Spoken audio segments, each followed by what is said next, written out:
Hello, John Wilmot School, and happy World Book Day. So I want to introduce you to me when I was little, and this is me when I'm a little bit older. Now, probably when I was around that age, so it's primary school, the first books that I came in contact with were Topsy and Tim. Do you know them? I think they're on CBeebies now, but they were kind of our reading tree books. You might have Biff and Chip from your primary school, but it was that Topsy and Tim were the reading books that I remember from school, and Spot the Dog.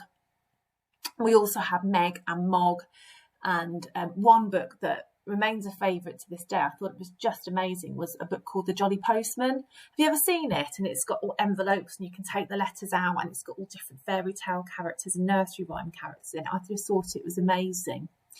And so that was the start, I suppose, of my journey with books. And then when I was about 9 or 10, somebody bought me or gave me a second-hand box set of these books. They're by a lady called Ina Blyton, and they're called Mallory Towers. And Mallory Towers is a boarding school, a girls' boarding school. And when I read these books, I was just transported there, and I begged my parents to send me to a boarding school. I clearly had no real concept of what that would have meant, but the adventures, the friendships, the teachers, it all just sounded so fantastic.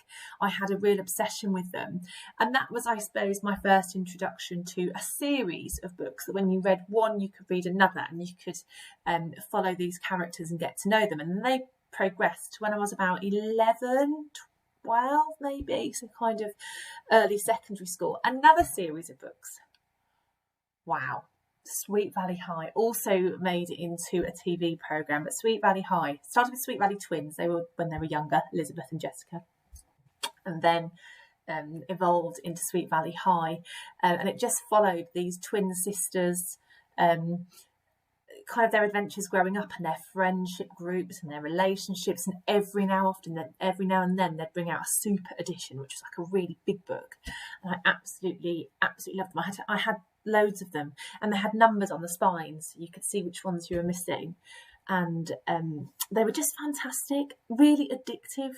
So I kind of graduated from Mallory Towers to Sweet Valley High, and I wonder if any women in your lives, your mums or your aunties, will remember Sweet Valley. I remember it very, very fondly.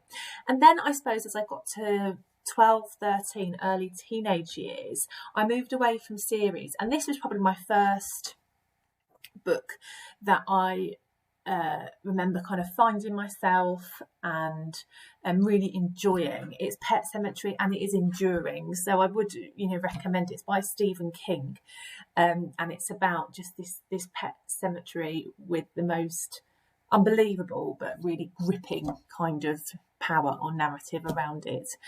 Stephen King clearly is a very famous writer, and lots of his novels have been made into books. But that's the story, or my history, I suppose, of my childhood around books. I hope you enjoyed it. I enjoyed sharing it with you.